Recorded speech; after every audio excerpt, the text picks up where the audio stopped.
रेत के टैलों के बिनते बगड़ते नक्कूश आपने देखे हैं। हवाएं उन्हें क्या क्या शक्लें देती रहती हैं। यही कैफियत इंसान की है। इंसान खुद को क्या क्या समझता है, कैसी कैसी पायदार तवक्कात रखता है, कैसे कैसे अनोखे दावे करता है। कहीं वो शिद्दाद नमरूद नजर आता है तो कहीं हिटलर और मुसोलिनी। कौन बाकी रहा, कौन पायदार है? सब दास्ताने छोड़ जाते हैं। वक्त की हवाएं नक्कूश बिगाड़ती हैं, बनाती हैं। जिंदगी सलामत रहती है तो ये नक्कूश महफूज रहते हैं। मौत आती है तो सिर्फ कहानियां रह जाती हैं मेरे दोस्तों, जिनसे उसका कोई ताल्लुक नहीं होता। पुरइसरार और रोमानवी हैरत अंगेज कहानी नीति का। अस्सलामु अलैकुम दोस्तों, पेशे खिदमत है नीति का एपिसोड नंबर 6। वालिद क्या करते हैं? थोड़ी सी ज़मीन है वही काश्त करते हैं। खूब, उन्हें कुछ बेचते हो? दूसरे भाई खाते पीते हैं, वालदैन मुतमिन हैं। ठीक है, लेकिन अपना फ़र्ज़ भी पूरा किया करो बेटे। वालदैन के बहुत हकूक़ होते हैं, नवाब साहब ने कहा, और मेरे दिल पर एक घौंसा सा लगा। मैंने वालदैन के हकूक़ से कब इनकार किया था, लेकिन खुद वालदैन ने मेरे हकूक़ तस्लीम नहीं किए थे। जीप खामोशी से सफ़र कर रही थी। नवाब साहब के सवालात ने मुझे मेरे घर याद दिला दिया था। मेरे ज़हन पर एक अजीब सी उदासी मुसल्लत हो गई। नवाब साहब भी खामोश होकर किसी सोच में डूब गए थे। ये खामोशी काफ़ी देर तक तारी रही। फिर नवाब साहब भी बोले, सरफराज मियाँ, और मैं चौंक पड़ा। जी नवाब साहब, मेरा ख्याल है कि घर याद आ गया। मियाँ, जब दिल चाहे छुट्टी लेकर घर हो आना, फ़िक्र की क्या बात है। और फिर यूँ भी घर की चार दीवारी मर्दों के लिए नहीं है। मर्द घर से बाहर ही अच्छा लगता है। जी हाँ, मैंने अफसरदा सी हंसी के साथ कहा। हमें देखो, घर बार होते हुए भी दर बदर हैं। कभी अफ्रीका, कभी अमेरिका में, कभी जापान के जंगलात में भटक रहे हैं, तो कभी मलाया में। और सच जानो तो मियाँ ज़िंदगी ही यही है। तुमने अफ्रीका से दिलचस्पी ज़ाहिर की थी। जी हाँ, क्या तुम्हें सफ़र से दिलचस्पी है? बेहद। तब फिर अगर दिल चाहे तो हमारे साथ चलो। इस बार अफ्रीका ही जाने का प्रोग्राम है, लेकिन रशीद मियाँ तुम्हें इजाज़त नहीं देंगे। मैं उनसे इजाज़त हासिल कर लूँगा। और तुम्हारे घर वाले? इस सवाल पर मैं खामोश हो गया। नवाब साहब की ज़हनी रोबी किसी और तरफ चली गई थी। उसके बाद इस बारे में कोई और गुफ्तगू नहीं हो सकी थी और नवाब साहब बिल्कुल खामोश हो गए। वैसे मैं संजीदगी से इसके बारे में सोच रहा था। मेरा प्रोग्राम बहुत तवील था। मुझे बैरून मुल्क जाने में बहुत सी मुश्किलात का सामना था, लेकिन अगर नवाब साहब चाहते तो मैं बाआसानी यहाँ से निकल सकता था। घर जाने का सवाल ही नहीं पैदा होता। मेरे घर वालों ने कौन सा मुझे याद किया था? किसी के जहन में गुमान में भी नहीं होगा, किसी के दिल में ख्याल भी नहीं होगा। मैं तो एक बेकार बेमसरफ सा इंसान था। फिर मेरी यहाँ क्या ज़रूरत है अगर नवाब साहब मुझे अपने साथ ले चलने पर आमादा हो जाएं। जीप सफ़र करती रही और फिर हम शाहदरा में दाखिल हो गए। राना फ़ारूक अहमद की कोठी शाहदरा में अपनी मिसाल आप थी, अजीम शान, वसीओ अरीज़। जीप कोठी में दाखिल हो गई। खुद राना फ़ारूक ने हमारा इस्तकबाल किया था। ये भी एक तनुमंद इंसान था, सुर्ख और सफ़ेद और वजी। बड़ी गर्मजोशी से हाथ फैलाकर हमारी तरफ लपके। आहा फ़ेरोज़, मेरे दोस्त, तवील अरसे के बाद तुम्हें देख रहा हूँ। देखो देखो, खूब जी भर कर देखो। हम देखने की चीज़ हैं ना, बिल्कुल नहीं बदले, बिल्कुल नहीं बदले। यार, तुझे देखकर तो कभी हमारा दिल भी चाहता है कि हम भी तेरी तरह आवारा गर्दी करने निकल खड़े हों। ज़िंदगी का जमूर तो टूटेगा। आहिस्ता बोलो फ़ारूक मियाँ, भाभी ना सुन लें। कोठी की छत पर ले जाकर धूप में 1.5 घंटे तक मुर्गा बनाएंगी। ना भाई, ये तेरे बस की बात नहीं है। फजूल बातों से परहेज़ किया कर। क्या बकवास कर रहा है यार? राना साहब झीमते हुए अंदाज में मेरी तरफ देखकर बोले और फिर चौंक कर मेरी तरफ हाथ बढ़ाते हुए बोले, अम्मा, ये कौन से है? इनसे तो तारफ़ कराओ। सरफराज अहमद, कुछ शक्ल से अंदाज़ा नहीं होता, अपना ही बच्चा है।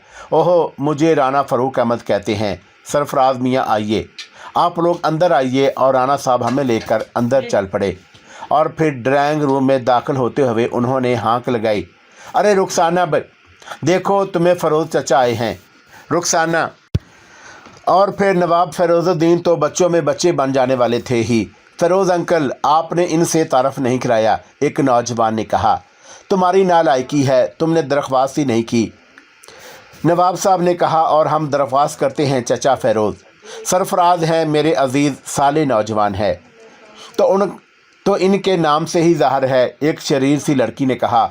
दूसरी लड़कियां हंस पड़ी और मैंने भी मुस्कुराती निगाहों से इन सब को देखा। कई एक आँख की आंखों में तमक्कनत के आसार थे।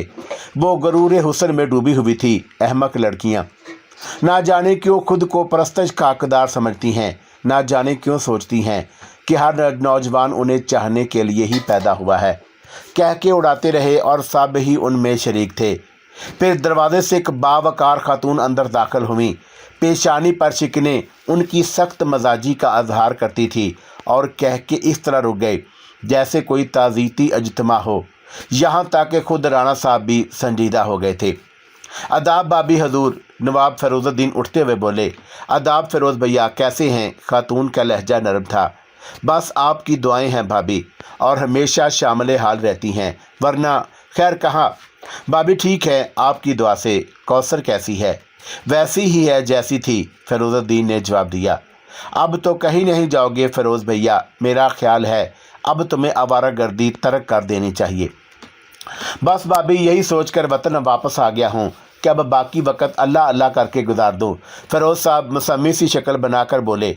नामुमकिन है, राणा साहब बोल पड़े। क्या मतलब? खातून ने उनकी तरफ देखा। मेरा मतलब है कि ये और रुक जाएं, सवाल ही पैदा नहीं होता बेगम। इसके पैरों में तो बिल्लियाँ बंधी हुई हैं, आप खुद देख लें। सब तुम्हारी तरह नहीं हैं, कभी संजीदगी करीब से नहीं गुजरती, बच्चों में बैठे ठीक ठीक करते रहते हैं। बेगम फ़ारूक अहमद नाक भूं चढ़ाई हुई बोले। दुरुस्त दुरुस्त फरमाया आपने, फ़ारूक साहब जल्दी से बोले। क्या दुरुस्त फरमाया? बेगम साहबा ने पूछा। हाँ, क्या दुरुस्त फरमाया? जवाब दो भाई, फ़ारूक और साहब उसको कोहनी मारकर बोले। और फ़िरोज़ साहब हंसने लगे। आप करिए से हैं भाभी हजूर, फ़िरोज़ साहब ने मौजू बदलते हुए कहा। बस मियाँ, खुदा का शुक्र है, अख्तर बहन ने भी बहुत अरसे से इधर का रुख नहीं किया और कौसर बेटी को भी देखे हुए बहुत दिन गुजर गए। मैं तो यहाँ रहता नहीं हूँ भाभी हजूर, क्या अर्ज़ कर सकता हूँ, इसीलिए तो कह रही हूँ कि अब आवारागर्दी तर्क कर दो, बेगम मुंह बनाकर बोली। अरे जबी बेटे, नाश्ते का क्या प्रोग्राम है? तैयार है अबू, एक खूबसूरत लड़की ने कहा। तो लगवाओ, शिकार को देर हो रही है, राणा फ़ारूक ने कहा। और बेगम सुबह चौंक पड़ी। शिकार? ओ हाँ बेगम, दरअसल मुझे इन बेज़बान जानवरों की से कोई रगबत नहीं है, बस अपने फ़िरोज़ मियाँ है, अल्लाह इन्हें अक्ल दे। देख लो, बाहर जाकर बंदूक से लेस होकर आए हैं, और फिर वो ही होगी धाएँ धाएँ धूल। अब इतने अरसे के बाद आए हैं, मना नहीं करूं, खैर अल्लाह मालिक है। फ़ारूक अहमद ने अजीब सी शक्ल बनाकर कहा। आप भी जा रहे होंगे? ए लो परदेसी आदमी, मैं ना जाऊंगा तो बुरा ना मनाएंगे। हर्ज है, भाभी शिकार किए हुए तीतर आपको बेहद मरगूब हैं। बेगम साहबा खामोश हो गई। मैं अंदाज़ा लगा चुका था कि फ़ारूक बेगम साहबा से खौफज़दा है। बेगम साहब उन्हें शिकार की इजाज़त ना देती, लेकिन फ़िरोज़ुद्दीन साहब की वजह से खामोश हो गई थी। बहरहाल मेरी तरफ कोई तवज्जो ना दी गई और थोड़ी देर के बाद हम नाश्ते के कमरे में चले गए। यहाँ बेगम साहबा ने मेरे बारे में पूछा। कौन बच्चा है फ़िरोज़ मियाँ? मैंने पहले नहीं देखा। सरफराज है अपना, मेरा एक करीबी अजीज़ का बच्चा है, अब मेरे साथ ही रहता है।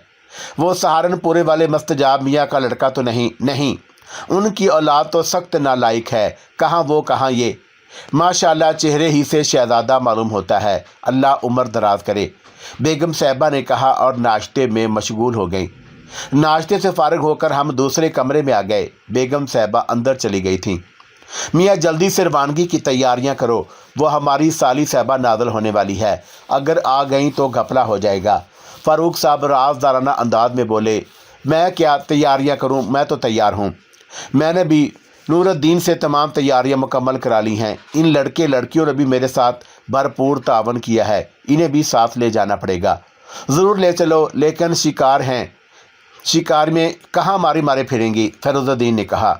इन लोगों का मकसद पिकनिक है, किसी एक जगह डेरा डाल देंगे, उन्हें वहाँ छोड़ेंगे और हम शिकार को निकल खड़े होंगे। हाँ हाँ, कोई हर्ज नहीं, तो फिर चलें। बिस्मिल्लाह, नवाज फिरोजुद्दीन साहब ने कहा।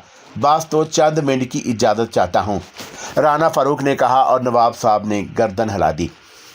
राना साहब बाहर निकल आए थे। तकरीबन 15 मिनट के बाद मुलाजम हमारे पास आया। राना साहब, आपका इंतज़ार कर रहे हैं। ओहो, कहाँ है? हजूर, वो बाहर निकल गए हैं, मैं आपके साथ चलूँगा। ओह अच्छा। नवाब फिरोजुद्दीन हंसने लगे और फिर वो मेरे साथ ही बाहर निकल आए। बीवी से बहुत डरता है, उन्होंने रास्ते में कहा। जी, मैंने जवाब दिया। बाहर निकल कर हम जीप में बैठ गए। मुलाजम हमारे साथ था। मैंने जीप स्टार्ट करके आगे बढ़ा दी और हम कोठी से निकल आए। कोठी से काफ़ी दूर 2 जीपें खड़ी हुई थी। एक जीप में राना फारूक साहब चंद मुलाजमों के साथ बैठे थे और दूसरी जीप में उनके निसफ दर्जन औलाद बराजमान थी। दरअसल बेगम इन हंगामों से बहुत बोलती हैं सरफराज, अक्सर हादसात की खबरें पढ़ती रहती हैं, इसलिए मैंने यही मुनासिब समझा कि खामोशी से निकल आया जाए। फारूक साहब झीमते हुए अंदाज में बोले। दुरुस्त है। फिरोजुद्दीन गर्दन हिलाते हुए बोले। तुम चुप ही रहो जी, मैं सारजादे से गुफ्तगू कर रहा हूँ, राना साहब ने भलाए हुए अंदाज में कहा और फिर वो अपनी जीप से उतरकर हमारी जीप में आ गए। चलो मियाँ, आगे बढ़ाओ। और फिर उन्होंने हाथ का इशारा किया और तीनों जीपें आगे बढ़ गई। शादी होगी सरफराज मियाँ की? उन्होंने पूछा। ये इस नेमत हनूस से महरूम हैं, फिरोज साहब बोले। नेमत? मियाँ सारजादे, उल्टी सीधी लोगों की बातों में मत आना। बीवी किसी तौर नेमत नहीं हो सकती जब तक खुदा उसे महफूज रखे। दुरुस्त है। मैं हंसता रहा और रास्ते भर फिरोजुद्दीन और राना साहब ने दिलचस्प नोक झोंक होती रही और फिर हम शाहदरा के खूबसूरत नवाह में पहुंच गए। यहाँ बड़े दिलकश जंगलात थे, चारों तरफ सब्जाजार। एक झील के किनारे जीपें रोक दी गईं और मुलाजम जल्दी जल्दी खैमे नस्ब करने लगे। राना साहब ने अपनी निगरानी में खैमे नस्ब कराए और फिर अपनी बंदूक ली और 2 मुलाजमों को जीप में बिठाकर लड़के और लड़कियों से बोले, लो भाई, तुम मनाओ पिकनिक, हम चले शिकार को। अबू जान, हमें नहीं जाएंगे? रुखसाना ने पूछा। जी नहीं, आप आई हैं पिकनिक मनाने, शिकार खेलने नहीं, कोई हरकत ना होने पाए, उन्होंने कहा और एक मुलाजम ने जीप का स्टीयरिंग संभाल लिया और हम जंगलों में घुस गए। बिलाशुबा शिकार से भरा हुआ जंगल था। हरनों की डारें नजर आ रही थी। राना साहब और नवाब साहब बंदूकें संभाले बैठे थे। नवाब फिरोजुद्दीन के पास 2 बंदूकें थी, जिनमें एक छर्रों वाली थी, दूसरे 303 के कारतूसों की थी। मेरे हाथ में खुजली हो रही थी, लेकिन मैं दिल मसूबे हुए बैठा था। ज़ाहिर है कि मेरी हैसियत एक मुलाजम की थी। लाख मुझे अहमियत दी जा रही थी, लेकिन मुझे अपनी औकात का एहसास रखना था। चुनाचा मैं खामोशी पड़ा। फिर एक पारा पड़ा और नवाब साहब और राना साहब ने बंदूकें संभाल ली। दोनों ने बीक वक़्त फायर किए। बज़ाहिर निशाना खाली हो जाने का कोई इम्कान न था, लेकिन पारा उछल कर भाग गया। अरे, नवाब साहब के मुंह से निकला। हैरत है, राना साहब फिर बोले। अम्मा, हैरत की क्या बात है? तुम्हारा निशाना ही गलत है। गोली तो तुमने भी चलाई थी, राना साहब खिलखिलाकर बोले। यकीनन मेरी गोली तुम्हारी गोली से टकरा गई होगी, फिरोजुद्दीन ने कहा और राना साहब हंस पड़े। फिरोजुद्दीन भी हंसने लगे थे। चलो अब आगे बढ़ो, राना साहब ने कहा, लेकिन एक बात तय कर ली जाए। क्या? दोनों गोलियां बीक वक़्त नहीं चलेंगी। हाँ ठीक है, एक बार मैं शिकार करूंगा और दूसरी बार तुम। बिल्कुल, हकीकत सामने आ जाएगी। और फिर एक हरन प्रोफेसर दीन ने गोली चलाई और मैंने अंदाज़ा लगा लिया कि इन हजरात का निशाना बस यूं ही है। किसी गौर पर गोली चलाकर कामयाब हो सकते हैं, अकेले जानवर को शिकार करना इनके बस की बात नहीं। राना साहब खूब उछले थे और फिरोजुद्दीन झींपे नजर आ रहे थे, लेकिन थोड़ी देर के बाद उनकी किली भी खुल गई। सबा उन्होंने पाड़े के एक जोड़े पर फायर किया, लेकिन नतीजा 0। वाह, दोनों शिकार हो गए। फिरोजुद्दीन ने तालियां बजाते हुए बोले। अम्मा, आज कुछ है ही गड़बड़, वरना अक्सर शिकार खेलने आता हूँ। सुनो, देखो तीतर है। यकीनन मियाँ, इन झाड़ियों में तीतरों की पाड़ है। छर्रे वाली बंदूकें उठाई गईं और सब नीचे उतर आए और फिर हम दबे पांव तीतरों की तरफ बढ़ने लगे। लेकिन तीतर का शिकार सबसे मुश्किल है। इस परिंदे को मारने के लिए एक ख़ास तकनीक इस्तेमाल की जाती है। मैं जानता था इसका शिकार इन जैसे अनाड़ी लोगों के लिए मुश्किल है। वही हुआ। राना साहब ने गोली चलाई और तीतर इत्मीनान से उड़कर थोड़ी दूर जा बैठा। बेकार है मियाँ, जाओ पहले निशानाबाजी की मशक करो और उसके बाद शिकार की कोशिश करना। नवाब तो आप ही तीर मार लें, राणा साहब झल्लाए हुए अंदाज में बोले और फिरोज़ुद्दीन साहब उखड़ गए।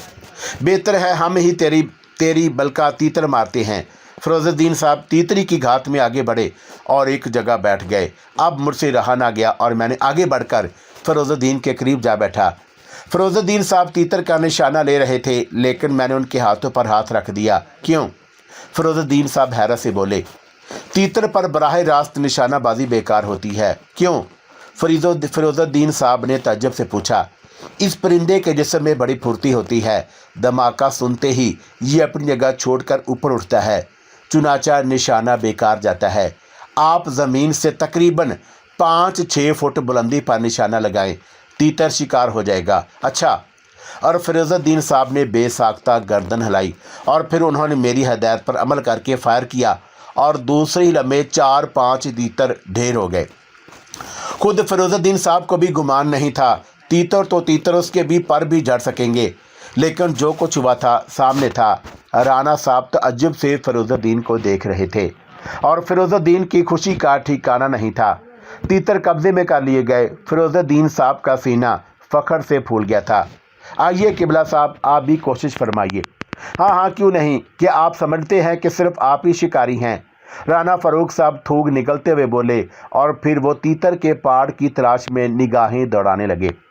यहाँ तीतर बेकसरत थे और बहुत जल्द एक दूसरी पाड़ नजर आई और राणा साहब ने भी फिरोज साहब की तरह निशस्त संभाल ली, लेकिन वो बराह रास्त तीतर का निशाना ले रहे थे और नतीजा वही हुआ। एक भी तीतर जख्मी तक नहीं हुआ था। नवाब फिरोज़ुद्दीन ने उनका खूब मजाक उड़ाया और राणा साहब ने झल्लाहट में 2-3 पाड़ें खराब की और फिर झंझला कर बंदूक फेंक दी। साजिश कर रखी है इन बदमाशों ने मेरे खिलाफ। खसियानी बिल्ली खंबा नोचती है, फिरोज साहब ने कहका लगाया। इत्तफाक है मियाँ, एक बार भी निशाना ना लगाओ तो जाने। बिस्मिल्लाह बिस्मिल्लाह, फिरोज साहब बोले और पाड़ की तलाश होने लगी। फिरोज साहब को बहुत जल्द एक पाड़ मिल गई और उन्होंने मेरी बताई हुई तकनीक पर अमल किया और उसमें निशाने की तो ज़रूरत ही नहीं थी। सिर्फ पाड़ से 5 फुट ऊपर फायर करना होता था। छलांग लगाते हुए तीतर शिकार हो जाते। चुनाचा एक बार में 6 परिंदे गिरे थे, लेकिन फिरोज साहब को इस बार भी कुछ एहसास हुआ था। अब वो मेरी तरफ मतवज्जा थे और मुंह फाड़े मुझे देख रहे थे। मैं उनके इस वराहत पर बौखला गया। हैं उनकी हैं में अजीब अंदाज में स्टार्ट हो गई। इधर आओ मियाँ, इधर आओ। बाखुदा वल्ला कैसे अहमक हैं हम भी। और मैं उनके करीब पहुँच गया। राणा साहब बददिल हो गए थे और बेजार से मुलाजमों को देख रहे थे जिन्होंने तड़पते हुए तीतरों को ज़िबा कर लिया था। यानी क्या मतलब हुआ इस बात का? फिरोज साहब अजीब से अंदाज में बोले। जी मैं नहीं समझा, मैंने तज्जुब से कहा। ये तीतर के शिकार की तकनीक, मेरा मतलब है कि ये आपने कहाँ से मालूम की? जी बस कुछ शिकारियों की सोबत रही है। गोया कि आप भी शिकार का शौक रखते हैं। जी हाँ, तो आपने पहले क्यों नहीं बताया? क्या अर्ज़ करता?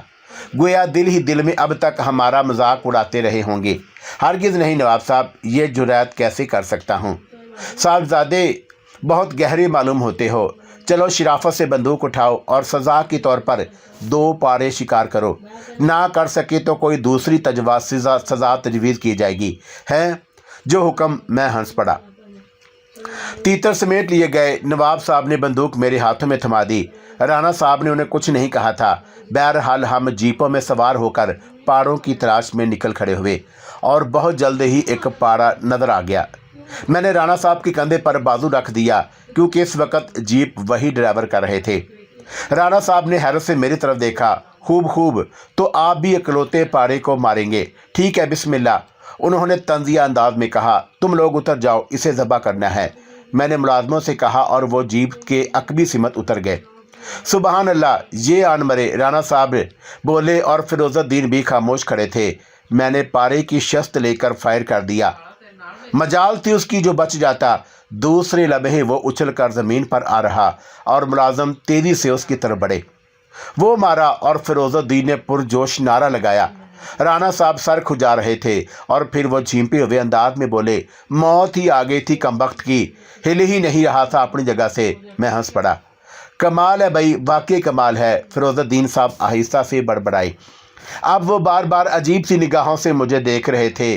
पारा जीप में रख लिया गया। दूसरी तरफ राणा साहब बदस्तूर वही रट लगाए हुए थे कि पारा इत्तेफाक से मारा गया। बहरहाल हम दूसरे पाड़े की तलाश में चल पड़े।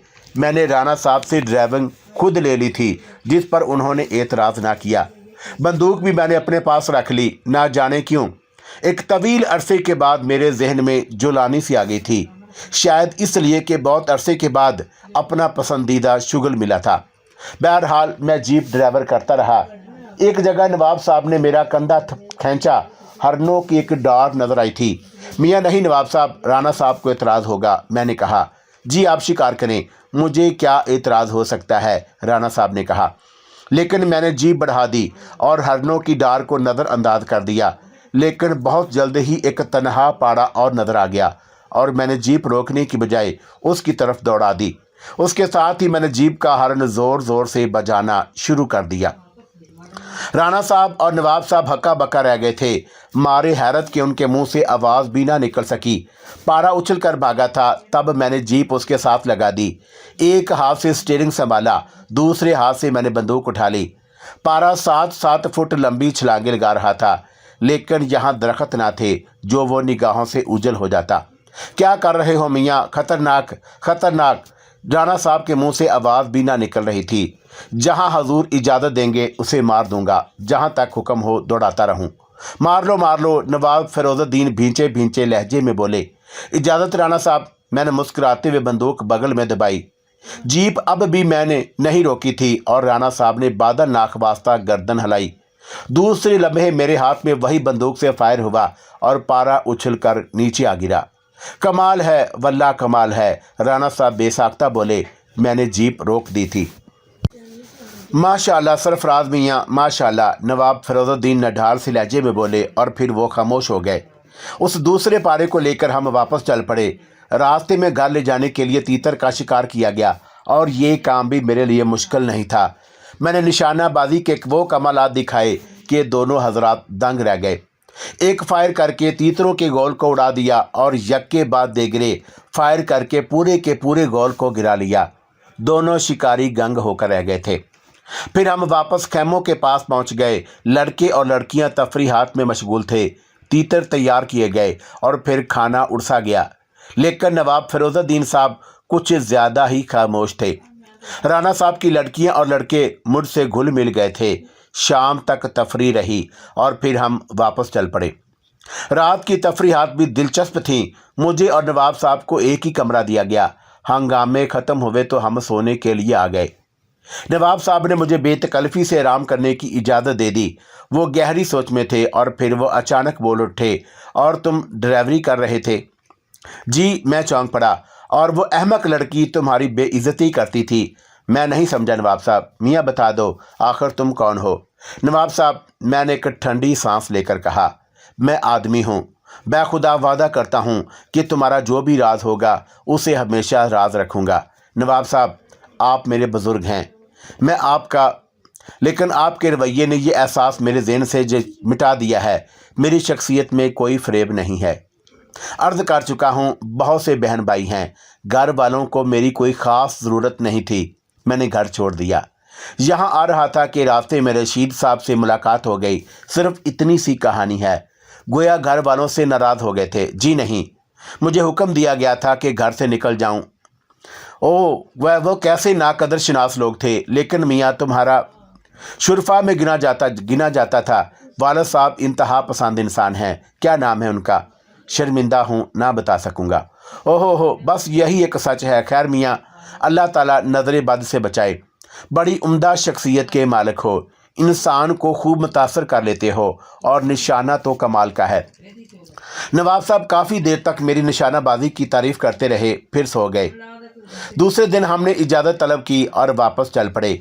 जी बदस्तूर मैं ड्राइवर कर रहा था और नवाब साहब मेरे नज़दीक बैठे थे। वैसे वो खासी गहरी सोच में थे। मैं जानता था कि वह मेरी तरफ से उलझे हुए हैं। बहरहाल मैं खामोश ही रहा। बस मियाँ, आज आराम ही करो, और हाँ, रात का खाना मेरे साथ ही खाना। बहुत बेहतर, मैंने जवाब दिया और रशीदुद्दीन साहब के घर वापस आ गया।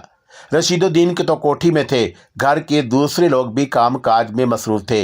अलबत्ता बी अफशा मेरे पास आ गई। कहिए सैर कर आए? जी हाँ, आप फरमाइए, मैंने कहा। अरे हम क्या फरमाएं, अब्बू तो आप हमारी खबर ही नहीं लेते हैं। क्या शिकायत आपको क्यों पैदा हो गई? क्या करें, घड़ी भर बातचीत को तरस गए। माफ़ी चाहता हूँ अफशा बेगम, आज दिन भर आपकी खिदमत हमें हाजिर हूँ। सच छुट्टी है क्या? वो खुश होकर बोली, आपकी दुआ से। अरे हम तो हमेशा आपके लिए दुआ करते रहते हैं, हमारी तो खुशी है कि आप हमेशा छुट्टी पर रहें, अफशा ने कहा और मैं हंस पड़ा। खैर सुनाइए, शिकार का प्रोग्राम कैसा रहा? बहुत उम्दा। मुझे उसकी बातों पर हंसी आ रही थी। इतनी देर में बेगम रशीद अहमद की आवाज़ सुनाई दी, अफशा अफशा। अरे बाप रे, हमारी मजबूरी को मद्देनजर रखिए, हम चले। कोई बात नहीं, मैंने हंसते हुए कहा। रात को आराम से सोया था, कोई थकन नहीं थी, लेकिन फुर्सत थी आराम करने के सिवा और क्या करता। लिबास तब्दील करके लेट गया, आंखें बंद कर लीं और फिर बहुत से चेहरे निगाहों में उभर आए। जुलेखा, ना जाने आज जुलेखा क्यों याद आई थी। प्यारी सी शक्ल की लड़की थी, लेकिन यह हकीकत है कि मैंने कभी उसकी तरफ तवज्जो ही नहीं दी थी। मुझे इन बातों की फुर्सत कहाँ थी। ना जाने नादान लड़की ने अपने दिल में मुझे जगह क्यों दे दी। और फिर जुलेखा के बाद कहकशां और कहकशां के तस्वर के साथ दिल के किसी गोशे में ना जाने क्यों एक अनोखी धड़कन सी उठी। सफ़ेद दुपट्टे से लिपटा हुआ नूरानी चेहरा, दुआ के लिए उठे हुए हाथ। मैंने उसे खलूस दिल से बहन कहा था, फिर ये मुनाफिकत कैसी, ये कैसी गंदगी दिल में पैदा हो रही है। मैंने खुद को संभाला और फिर मेरी निगाहों में नूरे जहां आ गई। अरे नूरे जहां से मुलाकात नहीं हुई, कैसी पागल होती हैं ये लड़कियां भी। पगलियों के दिल मोम की तरह मुलायम होते हैं, उनमें हुस्न और इश्क के गुदाज के अलावा और कुछ था ही नहीं। लेकिन आखिर में मुझे कौसर याद आई, एक अनोखी लड़की, एक आम सी लड़की जो सिर्फ गलत एहसासात का शिकार थी। उसने तो मेरे सामने ही आना छोड़ दिया था। क्या वो अपने रवैये पर नादम है? ये बात हलक से नहीं उतरती थी। ऐसी लड़कियां नादम नहीं होती। उसने सोचा होगा, और उसे क्या ज़रूरत है मुझसे मुआफ़ी मांगने की। ठीक है, बहरहाल काबिल मुआफ़ी है। कच्चे जहन की मालिक है, ज़िंदगी के रास्तों पर आएगी, ठीक हो जाएगी। कुछ मुझे उससे क्या लेना है। ना जाने क्या क्या सोचता रहा और सोचते सोचते नींद आ गई। फिर रशीद अहमद साहब ने ही मुझे जगाया था। सरफराज मियाँ, उठो भाई, खाना खाकर फिर सो जाना। और मैं जल्दी से उठ गया। ना जाने क्यों नींद आ गई थी। मैंने नादम अंदाज में कहा, कमाल है, ना जाने क्यों कि इसमें क्या बात है। अच्छा किया आराम कर लिया। जाओ मुंह हाथ धोकर खाने के कमरे में आ जाओ। बहुत बेहतर, मैंने कहा, और थोड़ी देर के बाद मैं खाने के कमरे में पहुंच गया। दस्तरख्वान लगा हुआ था, सब ही मौजूद थे, सिर्फ मेरा इंतज़ार हो रहा था। अरे वाकई मुझे बहुत देर हो गई। मैंने जल्दी से दस्तरख्वान पर बैठे हुए कहा, कोई बात नहीं है बेटे, अभी तो खाने का वक्त ही हुआ है। बेगम रशीद अहमद ने कहा, रात का खाना तो तुम फरोजुद्दीन के साथ खाओगे, रशीद साहब बोले। और हो ओ जी हाँ, उन्होंने हुक्म दिया था। हुक्म? रशीद साहब मुस्कुराने लगे। क्यों? बेगम रशीद ने उनकी जानब देखा। लड़कियां खामोशी से खाने में मशगूल थीं। भाई सरफराज मियाँ दर हकीकत जादूगर हैं, जिनके साथ रहे वो दीवाना हो गया। अब फरीजुद्दीन को देखो, तारीफ़ें करते करते ज़ुबान नहीं थक रही। और फिर उसका अमली तजर्बा तो हम सब का है। आपने एक नई बात सुनी बेगम? क्या? बेगम रशीद अहमद ने दिलचस्पी से पूछा। साजजादे निशानाबाजी में अपना सानी नहीं रखते। ओहो, और नवाब साहब तो कह रहे थे कि उन्होंने अपनी ज़िंदगी में ऐसा तजर्बे का शिकारी देखा ही नहीं।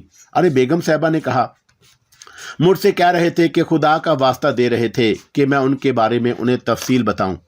मैंने दर्जनों कस्में खाईं, तब उन्हें यकीन आया कि वाकई मैं उनके बारे में कुछ नहीं जानता।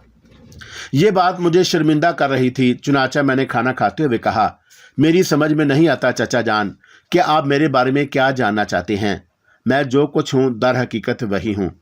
आपसे अर्ज कर चुका हूँ कि मेरी ज़िंदगी में कोई ख़ास राज नहीं है। बराह करम मुझे मज़ीद शर्मिंदा ना करें। ठीक है, हम हक नहीं रखते सरफराज मियाँ, लेकिन तुम्हारी शख्सियत पर एक पुरइसरार सा गुलाफ चढ़ा हुआ है। हम इस गुलाफ के नीचे झांकने के ख्वाहिशमंद हैं, रशीद साहब बोले। आप यकीन फरमा लें, इस गिलाफ के नीचे आपको कोई घिनौनी शय नज़र नहीं आएगी। आपके खुलूस आपकी मोहब्बत के जवाब में हैं।